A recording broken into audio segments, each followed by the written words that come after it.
嗨，大家好，我是坦平叔。今天是2025年2月4号。这一期咱们继续聊聊俄罗斯入侵乌克兰，看一看乌克兰战场上也有什么变化。今天是俄罗斯侵略乌克兰的第176天，也是乌军进入库尔斯克的第181天。根据媒体报道在库尔斯克地区现在完全陷入了地狱般模式俄罗斯第810旅的一名士兵抱怨乌克兰武装部队不断用大炮和神风无人机袭击他们被迫像老鼠一样躲在战壕里，根本没法把头伸出战壕，因为这个 FPV 无人机时刻盯着他们，随时有可能飞进来。他们几乎从不救出伤员，如果他们伤势严重，那就只能等死。这个库尔斯克战场的残酷程度连这个一向以愣以不要命著称的这个朝鲜士兵都扛不住，已经被打残了，暂时撤出了库尔斯克战场，就说明这个库尔斯克战场这个残酷程度远远超出想象。还是那个俄罗斯的810旅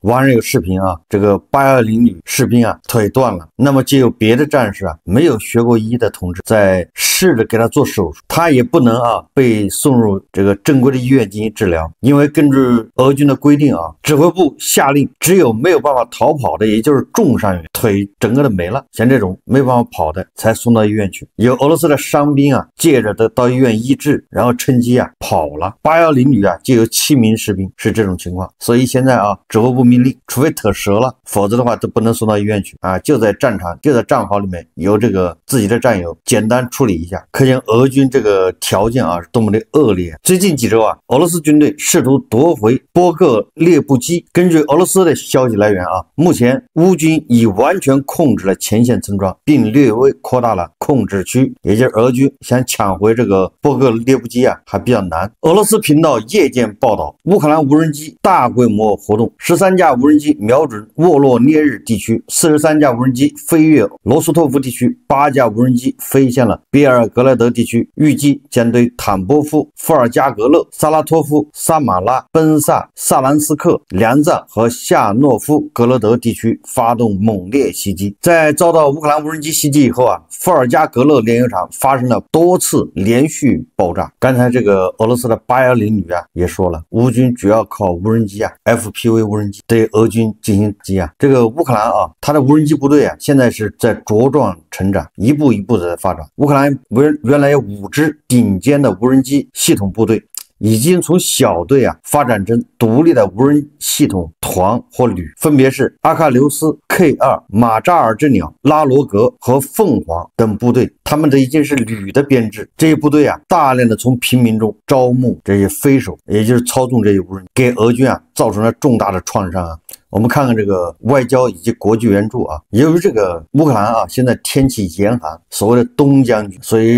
由于这个恶劣的天气对双方来说进攻都是难事对进攻一方都十分不利，所以说战线的变化并不是很大更多的是在外交，在打口水战。英国首相斯塔默目前在布鲁塞尔，他呼吁欧洲承担更多责任，保护欧洲免受俄罗斯总统普京的威胁，并加倍努力摧毁俄罗斯的战争机器。根据路透社报道斯塔默周一，也就是2月3号将前往布鲁塞尔，进一步重启英国脱欧后与欧盟的关系。他将与北约秘书长吕特会面，然后与27个成员国领导人共进晚餐。这是英国脱欧以来首次由英国领导人参加这类会议。斯塔默将敦促各国领导人加大对普京的施压，强调美国总统特朗普威胁提出新关税，以令俄罗斯感到不安。他说我们需要有所有的盟友，尤其是欧洲国家共同加强行动。我此行的目的是与欧洲伙伴合作，继续向俄罗斯施压，精准打击能源收入及导弹工厂的供应链，以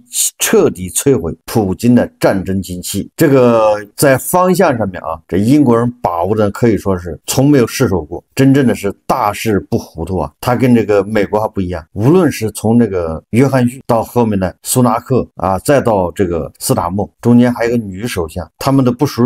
于不同的党派，但是你看他们对俄罗斯的态度一模一样。所以这个英国人啊，对俄罗斯人可以说是已经看透了啊，不像美国人对普京啊，恐怕还有幻想。斯塔默说啊，他说我们知道普京对俄罗斯的经济状况感到担忧。斯塔默在与德国总理舒尔茨会谈中强调啊，他说确保乌克兰在未来几个月处于尽可能强大的地位非常重要，以便通过实力达成任何结束乌克兰战争和平协议。泽连斯基对记者说啊，他说目前啊没有迹象显示美国和欧盟的援助将结束，我们自己的产量占 40%， 而美国和欧洲各占 30%， 这是来自美国和欧洲的支持。泽连斯基还说啊，如果没有库尔斯克行动，哈尔科夫和苏梅今天可能已经被俄罗斯占领。乌克兰的战争经验绝对比西方的任何训练都要丰富。泽连斯基还告诫美国啊，他说这个北韩的军队啊，在库尔斯克得到实战训练以后啊，威胁的将是美军。泽连斯基进一步说啊，他说乌克兰的国防工业已经显著转型，目前乌军使用的国产军事装备比例已经从战争初期的不到 10% 提升至1/3，这得益于创新的融资方式，特别是丹麦模式的军事援助，也就是有这援助的国家把现金啊直接给这个乌克兰的这个军工企业啊，由他们生产完了之后直接援助给乌军，这样不仅啊援助了乌军的武器，也壮大了乌克兰的国防工业。泽连斯基说啊，这在2024年向乌克兰提供了价值约 5.9 亿欧元的国产武器。2024年上半年，乌克兰的火炮和迫击炮产量比2022年全年增长25倍，无人机生产能力再从上一年的30万架激增至2024年的400万架。与欧洲制造商的同类产品相比，乌克兰国产武器价格低，交付速度快。乌克兰工厂现在能够在60天内交付榴弹炮，单价为250万美元，而从欧洲国家进口则需要等待数年，且每门价格高达430万美元。乌克兰国防工业目前雇佣了30万人，几乎相当于整个欧洲国防工业劳动力的一半。这就是咱们一直说的啊，这乌克兰是越打越强壮，跟俄罗斯完全相反，这俄罗斯是越打越衰弱。这个特朗普上一任的时候啊，油价的中位数是60美元，大家恐怕还记得那个时候搞了一个原油宝事件，就是油价下跌太快。那么他这是第二任了，对吧？这一任上面，他为了打击俄罗斯啊，也就是削弱俄罗斯的战争的这个动能，他将把这个油价打到45美元。当然这是他的计划啊，他已经要求这个欧佩克成员国，尤其是沙特，3个月以内油价降到45美元。当然这个能不能实现，那我们再看。如果油价真的是长期低于60美元，或者是降到45美元，那俄罗斯啊恐怕很快就支撑不住，俄乌战争恐怕也会尽快结束。这场啊由俄罗斯少数人挑起的发动的侵略战争已经被世界所不齿，契约文明精神已经成为世界和平守则，攻城略地啊，杀人占地盘，这个都是中世纪的做法。这种落后观念啊，根本就跟现代文明所不相容。战打了将近3年，俄乌双方实际上都很精疲力尽啊。唯一不同的是，乌克兰有源源不断的外援，有后面几十个国家光明正大支持乌克兰，而俄罗斯呢，没有一个国家啊站出来说他支持俄罗斯，除了这个朝鲜，也就是俄罗斯是独立孤立无援。这么坚持下去啊，这个结局一定是啊，乌克兰的领土啊得到完整，得到保全，战犯啊得到惩处，赔款那是一定要赔的。人类文明的进步啊，当然跟科技有关系，对吧？令人炫目的科技，人工智能、电灯、信息时代等等啊。但是啊，我觉得人类最大的进步，文明是实现了对权力的约束，对统治者的顺服。什么把权力关进笼子里，对吧？只有把这些权力关进笼子，把这些统治者驯服，对吧？他们才不会害人。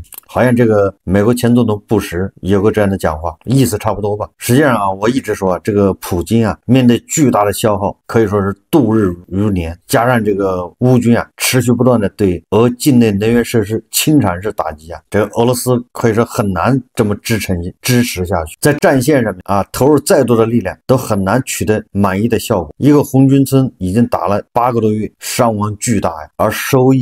获呢微乎其微。最重要的是，俄罗斯啊相继丢失了黑海的控制权，现在又要失去波罗的海控制权，这个个才是真正的得不偿失啊！这个黑海控制权大家都知道，因为俄罗斯最强大的黑海舰队基本上已经被消灭干净，还剩下几只水面舰艇，根本不敢出来活动，只敢躲在那个新罗西斯克一些偏远的港口。那么俄罗斯现在又要失去波罗的海的控制权，为了保护成员国海底电缆基础设施，北约将在波罗的海开展巡逻行动，护卫舰和海上巡逻机等参与其中。如果波罗的海再被这个北约就比如芬兰、瑞典给封锁了，那么俄罗斯就是一个又回到了过去叫莫斯科大公国海岸线很长，但不好意思，都是冰冻的，没有不动港，对吧？虽然面积是世界第一，但是这个恐怕也坚持不了多长时间了，很有可能会四分五裂。美国战争研究所说他说俄罗斯计划长期军事行动，无意停止进攻。尽管特朗普发表了关于需要结束乌克兰冲突的声明，但战争研究所智库得出结论说，俄罗斯领导层并无计划停止战斗。根据美国分析人士说法，俄罗斯集团指挥部正在计划长期行动，这证实了其无意停止进攻的意图。专家们列出了此类行动，包括对库皮扬斯克、波克罗夫斯克包围，以及对第聂伯罗彼得罗夫斯克州的进攻。乌克兰军方也得出了同样的结论。分析人士认为，俄罗斯指挥部并不急于将所有兵力投入战斗，而是计划以最小的损失进行行动。与此同时，最近的事件表明，基辅并不总是有足够的力量和资源来组织防御。专家们表示，战争研究所对俄罗斯在战场上缓慢、操作性机动的计划评估表明，这需要大量规划，意味着普京的军事目标是长期的，并不表明他有意进行谈判。无论特朗普政府如何表态，此前莫斯科表示，在签署和平协议之前不会停火或停止敌对行动。基辅有能力利用任何喘息机会来增强其力量，而没有人保证会签署文件。因此，无论外界如何表态，俄罗斯军队进攻将继续进行。这个非常好理解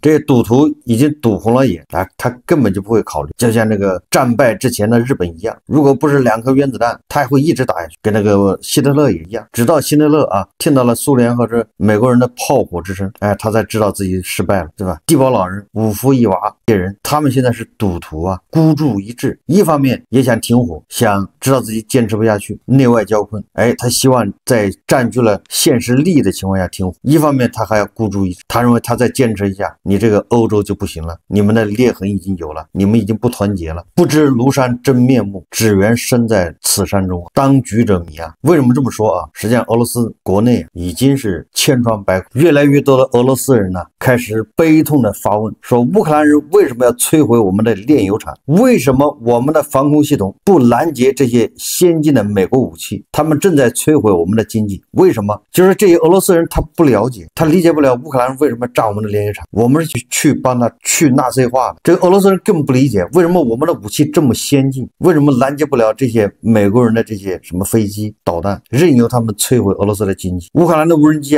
昨天又袭击了俄罗斯叫沃尔代格勒地区炼油厂，造成大火根据俄罗斯的消息2月3号，俄罗斯首都红番住宅区爆炸。就在俄罗斯首都莫斯科航空街77号叫红番住宅区一个小区发生了剧烈爆炸，爆炸导致大部分大楼玻璃受损，5人受伤，有1人死亡。俄罗斯执法机构正在考虑暗杀的可能性，调查人员已对事件立案调查。据初步了解，此次爆炸事件中，死者可能是顿涅茨克人民共和国拳击联合会主席。这个所谓的主席在这个公寓里面租了一套房。一个国家的首都接二连三的发生爆炸，大家还记得吧？圣彼得堡、莫斯科这个爆炸是屡见不鲜的，这说明俄罗斯人过的是什么样的日子？这样的日子还能持续多久？俄罗斯人还能扛得住？新华社莫斯科2月3日电，俄罗斯航空署3日发布通报，俄罗斯的阿斯特拉罕、喀山等城市机场当天实施临时航空管制。俄航空署发言人阿尔乔姆科列尼亚科在社交媒体上说3日凌晨，阿斯特拉罕、喀山、乌里扬诺夫斯克、夏卡姆斯克和萨拉托夫5个城市机场实施临时航空管制，以保证民用航班安全。目前这些机场的所有起飞和降落均已暂停。当天凌晨，阿拉特拉罕州能源设施遭到乌军无人机攻击，俄防空系统正常运作，乌方一架无人机坠落后引发火灾。这一事件没有造成人员伤亡，什么意思呢？也就是乌军持续不断的打击这个俄罗斯的炼油厂，不仅导致这个炼油厂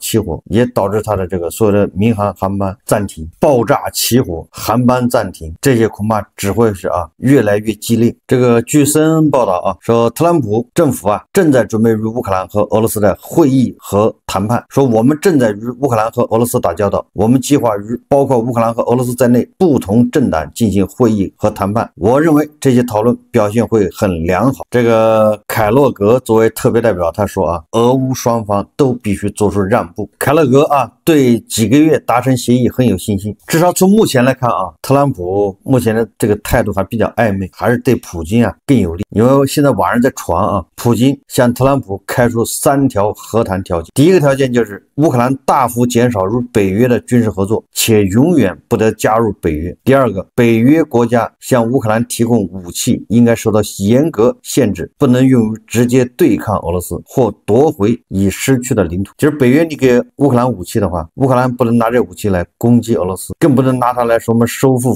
失地收回领土。第三个俄罗斯维持对所占领的乌克兰国土的控制权，这个不是和谈条件，这个纯粹就是把乌克兰摁在那儿，然后说让俄罗斯歇一会儿，喘口气再揍。现在打累了，对吧？俄罗斯也得歇一会儿，歇完了接着揍，不就这意思吗？乌克兰总统泽连斯基呼吁特朗普与普京会面之前，必须要与自己先行见面，在以后的任何谈判，欧洲都需要参与其中，这是非常重要的条件，并且重申乌克兰加入北约的重要性，不仅可以证明特朗普没有出乎大地，就是普京而且北约还能获得几十万作战经验丰富的乌克兰军队支持。不管怎么说特朗普如果是出卖乌克兰的利益来逼迫乌克兰达成这个停火，签署所谓的和平协议，那不仅是乌克兰的损失，更是美国的损失尤其最近特朗普政府放风希望这个乌克兰在年底之前要进行大选，重新选总统，这一招够坏的，这是背刺泽连斯基的一个叫恶招实际上就是在乌克兰内部制造分裂。如果说泽连斯基不能下台的话，那乌克兰也分裂了，内部就不够团结。如果泽连斯基下台，那正好达到他的目的。特朗普想出这种招确实这叫不择手段。那么现在欧洲的立场就非常重要，看欧洲是不是旗帜鲜明。1月28号欧洲议会通过欧洲对乌克兰公正和可持续和平的承诺决议，这个标志着二战以后欧洲和美国关系出现了这个波折，也就是标志着这个维持了80年时间的政治军事同盟正式有了裂痕欧洲第一次公开扇了特朗普的耳光，明确乌克兰谈判的主动权，重申对乌克兰政治、军事、经济的全面支持，也就是欧洲人家自己独自挑起和平与正义的这个大旗。现在就看特朗普走多远。有很多黄俄觉得这个大国和俄罗斯关系非常近，实际上俄罗斯境内普遍蔓延反华情绪，这个咱们在以前节目也说了，这俄罗斯人打心眼里是看不起黄俄，俄罗斯人打心眼里认为自己是欧洲人，虽然欧洲人不这么认为，欧洲人不接纳俄罗斯人。普京在接受那个卡尔森采访的时候也说了，他们就是要融入欧洲，但是偏偏就有很多黄俄在夹头他们来忽悠着，以为这个大国俄罗斯什么一家亲，唇亡齿寒。大家可以看看这个在俄罗斯留学的留学生他们是怎么评价俄罗斯的老百姓看待大国人。网上那些把中俄关系吹上天的，可别再误导大家了。今天我就用我在俄罗斯留学7年的亲身经历，跟大家伙唠唠真实的中俄关系，绝对和你想的不一样。俄罗斯和中国的关系看似非常友好，都说是战略伙伴、友好邻邦，其实来俄罗斯生活过，你就会明白，这种友谊并不是建立在情感基础上，而是更多源自于利益的考量。我们必须认识到，俄罗斯人对中国人的态度并不是想象的那么热情。尽管中俄现在在国家层面上已经合作的非常紧密了，但这并不意味着在民间交往也同样融洽。在俄罗斯，我时常感受到一种排外的情绪，因为俄罗斯人的骨子里就觉得自己是欧洲人，一心想着融入欧洲和美国，申请加入北约好几次了，压根没把自己当成亚洲国家。很多中国产品经欧洲转手再进入俄罗斯，俄罗斯人宁愿花高价从欧洲进口，也不愿选择直接从中国采购。现在俄乌冲突持续不断，欧洲制裁俄罗斯，他们没办法了，才开始大量进口中国商品。中国贸易的确是增长了，可这完全是形势所迫。俄罗斯现在70%的汽车都是来自中国，可很多矛盾依旧，一边享受着中国汽车带来的便利，一边又说中国汽车质量不好、售后不好、维修等待配件太久等这样的言论。莫斯科时报援引彭博社报道说美国加强对俄制裁，大国银行再次阻止向俄罗斯付款。2024年底，美国对俄罗斯天然气工业银行施加制裁，2025年初又对数十家试图绕过限制向俄罗斯提供商品的中介机构采取了制裁措施。美国金融制裁的加强引发了俄罗斯与大国之间新一轮的支付结算难题。俄罗斯两家主主要大宗商品出口公司管理层透露，跨境支付，特别是人民币的跨境交易再次遭遇中国银行的阻碍。据他们透露，中国信贷机构对前拜登政府的最近举措表示担忧，并要求额外的时间来分析这些跨境支付。总之，在美国的制裁之下这个俄罗斯的出口贸易创下了2020年以来最低水平，也就是印度2个印度都爱莫能助都不想被美国制裁。所以这么下去的话，普京用于战争的资金只会越来越少，最后是巧妇难为无米之炊好，这期节目我们就聊这，感谢大家收看。如果喜欢我的节目，欢迎订阅转发，也可以在下方留言评论，谢谢大家。